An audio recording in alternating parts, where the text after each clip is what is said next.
I begged the Ukrainians. When Zelensky said in 7 days, let's negotiate, I know the details of this exquisitely because I've talked to all the parties in detail. Within a couple of weeks, there was a document exchanged that President Putin had approved, that Lavrov had presented, that was being managed by the Turkish mediators. I flew to Ankara to listen in detail to what the mediators were doing. Ukraine walked away unilaterally from a near agreement. Why? Because the United States told them to. Because the UK added icing to the cake by having Bojo go in early April to Ukraine. And if your security is in the hands of Boris Johnson, God help us all. Boris Johnson has explained that what's at stake here is Western hegemony. Not Ukraine, Western hegemony. Michael and I met at the Vatican with a group in the spring of 2022, where we wrote a document explaining nothing good can come out of this war for Ukraine.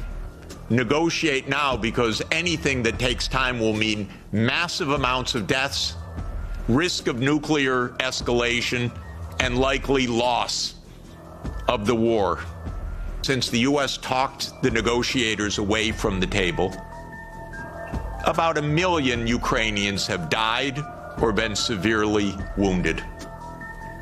And the American senators, who are as nasty and cynical and corrupt as imaginable, say this is wonderful expenditure of our money because no Americans are dying. It's the pure proxy war. One of our senators nearby me, Blumenthal, says this out loud. Mitt Romney says this out loud. It's best money America can spend. No Americans are dying. It's the best money we've ever spent. Thank you so much. It's unreal. Now, just to bring us up to yesterday, this failed. This project failed.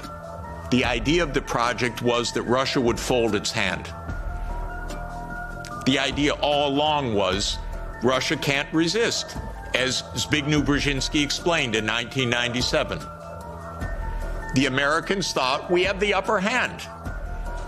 We're going to win because we're going to bluff them. They're not really going to fight. They're not really going to mobilize. The nuclear option of cutting them out of SWIFT, that's going to do them in. The economic sanctions, that's going to do them in.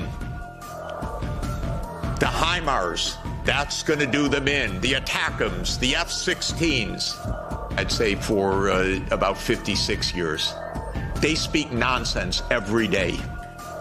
My country, my government. This is so familiar to me, completely familiar. I begged the Ukrainians